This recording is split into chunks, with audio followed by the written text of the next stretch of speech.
SQL, దీన్నే structured query language అని కూడా అంటాం.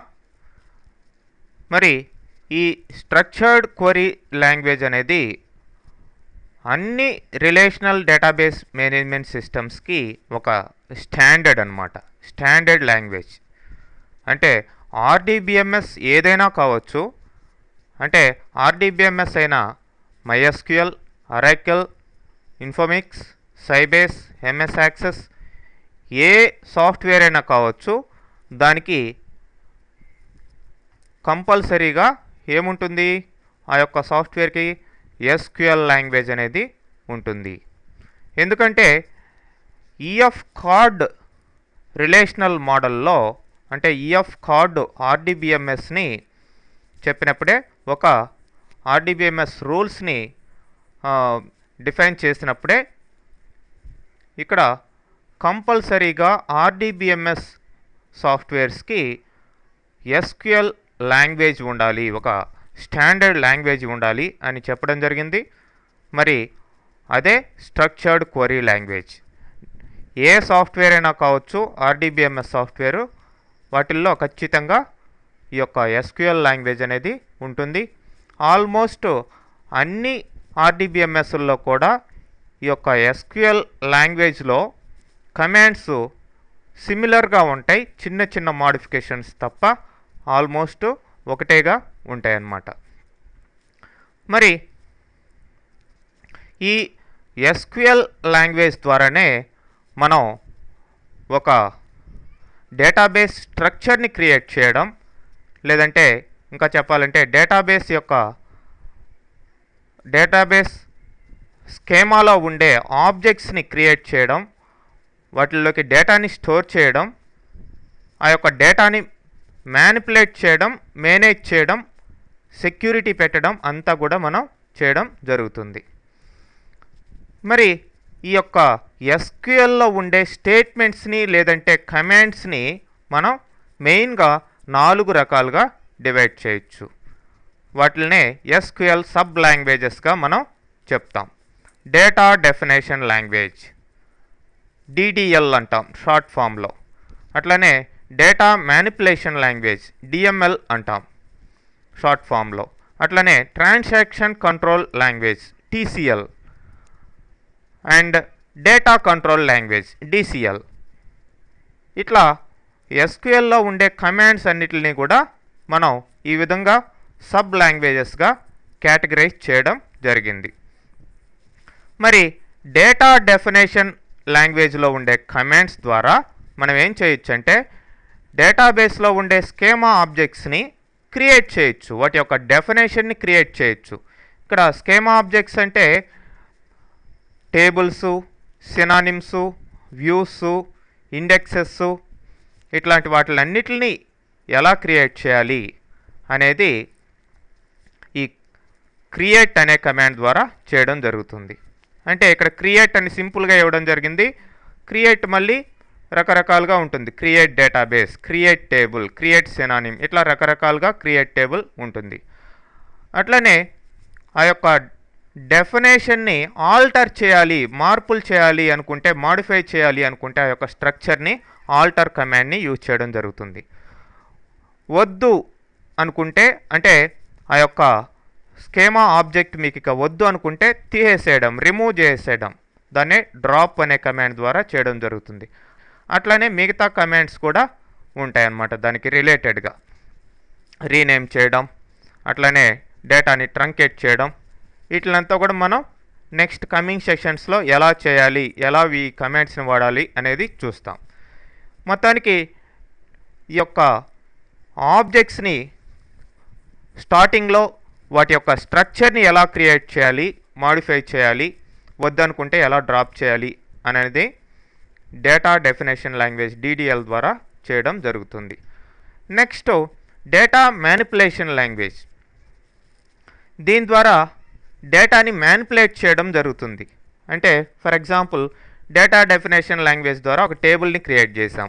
మరి ఆ టేబుల్లోకి డేటాని ఎలా స్టోర్ చేయాలి అనేది ఇన్సర్ట్ కమాండ్ చూస్తుంది. మరి ఆ యొక్క స్టోర్ చేసిన డేటాని ఎలా అప్డేట్ చేయాలి డేటాని అప్డేట్ చేయడం లేదంటే మాడిఫై చేయడం. ఫర్ ఎగ్జాంపుల్ ఒక ఎంప్లాయీకి శాలరీ 1000 ఉంది, దాన్ని 1500గా మార్చాలి. అలాంటప్పుడు అప్డేట్ కమాండ్ని వాడతాం. అప్డేట్ వేరు, పైన ఆల్టర్ వేరు. ఓకే, ఆల్టర్ అంటే ఫర్ ఎగ్జాంపుల్ ఒక ఫీల్డ్కి శాలరీ ఫీల్డ్కి సైజు తక్కువ ఇచ్చున్నాం, పెంచాలి అనుకోండి. 8,2 అని ఇచ్చున్నాం size. Total 8 digits length 2 decimal places అని మార్చాలి అనుకోండి 10,2గా. ఆ యొక్క స్ట్రక్చర్ని మార్చడం, ఇదేమో డేటాని మార్చడం అప్డేట్ అనేది. మరి డేటా వద్దు అనుకుంటే ఒక రికార్డ్ని డిలీట్ చేయాలన్నా, ఒక రోని డిలీట్ చేయాలన్నా డిలీట్ అనే కమాండ్ని, ఒకటి లేదంటే అంతకంటే ఎక్కువ రోస్ని డిలీట్ చేయడం డిలీట్ కమాండ్ ద్వారా కుదురుతుంది. ఒక టేబుల్లో ఉండే డేటాని రిమూవ్ చేయడం. ఓకే, డేటాని వ్యూ చేయాలంటే ఇక్కడ సెలెక్ట్ కమాండ్ యూజ్ చేయడం జరుగుతుంది. అట్లనే దానికి సపోర్టింగ్గా నెంబర్ ఆఫ్ అదర్ కమాండ్స్ కూడా ఉన్నాయి. ఓకే, ఇక్కడ ఇచ్చినట్టు మెయిన్ కమాండ్స్, వీటికి రిలేటెడ్గా సమ్ అదర్ కమాండ్స్ కూడా ఉంటాయన్నమాట. మొత్తానికి డేటాని ఎలా స్టోర్ చేయాలి, ఎలా వ్యూ చేయాలి, అట్లనే ఎలా డేటాని మాడిఫై చేయాలి, ఎలా డిలీట్ చేయాలి అనేది డిఎంఎల్ ద్వారా చేయడం జరుగుతుంది. Next transaction control language.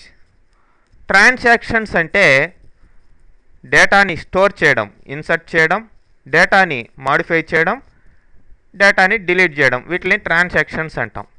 మరి ఈ ట్రాన్సాక్షన్స్ జరిగేటప్పుడు ఆ యొక్క ట్రాన్సాక్షన్స్ని ఏ విధంగా కంట్రోల్ చేయాలి అనే దానికి టీసీఎల్ కమాండ్స్ ఉన్నాయండి.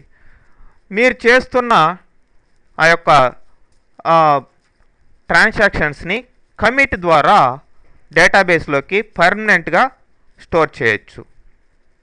కమిట్ అంటే మీరు చేసిన చేంజెస్, మార్పులు చేర్పులు, అవి ఇన్సర్షన్ కావచ్చు, అప్డేషన్ కావచ్చు, డిలీషన్ కావచ్చు, డేటాబేస్ టేబుల్స్లో పర్మనెంట్ అయిపోయేదానికి కమిట్ వాడతాం.